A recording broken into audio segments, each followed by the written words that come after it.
সর্বং খলবিদং ব্রহ্ম, ঈশ্বর সকলের মঙ্গল করুন। নমস্কার, আমি রাজু ঘোষ। সকল দর্শক বন্ধুদের জানাই আমি আমার তরফ থেকে নমস্কার।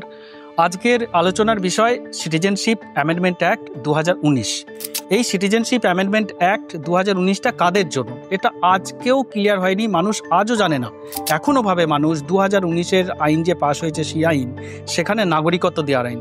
আসলে 31,313 জনের জন্য এই আইনটা পাশ হয়েছে, মাত্র 31,313 জনের জন্য। কিন্তু বিজেপি কি বলছে?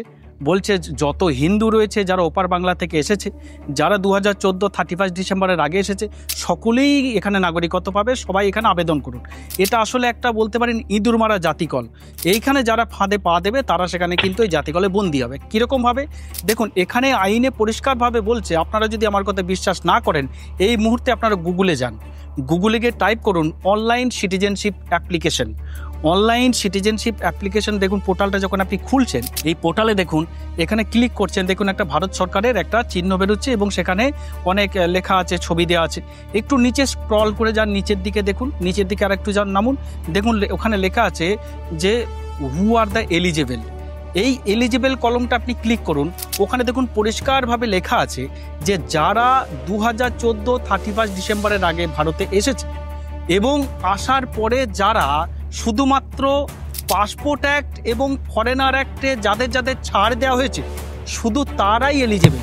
তাহলে ভাবুন, এই কথাটা কোথায় লেখা রয়েছে? কেন্দ্র সরকারের পোর্টালে, যেখানে আপনি নাগরিকত্বের আবেদন করবেন সেই পোর্টালেই লেখা রয়েছে হু আর দ্য এলিজেবল।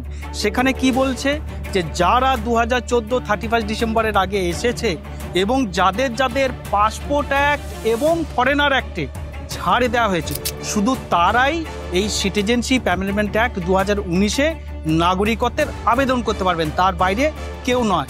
এই সংখ্যাটা কত? সারা ভারতবর্ষে 31,313 জন।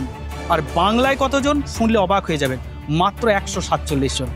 বাংলায় মাত্র 147 জন এই সিএর আওতায় পড়ে, বাকি কেউ নয়। তাহলে হাজার হাজার মতুয়া, শান্তনু ঠাকুর তাকে বলতে শোনা যাচ্ছে আমি 10,000 মতুয়াকে অনলাইন আবেদন করতে সক্ষম হয়েছি। অর্থাৎ শান্তনু ঠাকুরের মতো যারা রয়েছে, অসীম সরকার, শান্তনু ঠাকুর, বিভিন্ন যারা এই দালালগুলো রয়েছে, যারা কেন্দ্র সরকারের RSS-এর কাছ থেকে টাকা খেয়ে পদ নিয়ে MLA মন্ত্রী হয়ে তারা মতুয়া সমাজকে বোকা বানাচ্ছে।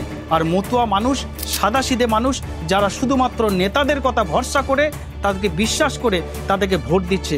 আজকে কিন্তু বিশ্বাসের জায়গা নেই, আজকে কিন্তু খাতায় কলমের প্রমাণের জায়গায় এসে গেছে। ভালো থাকবেন, সুস্থ থাকবেন, নমস্কার।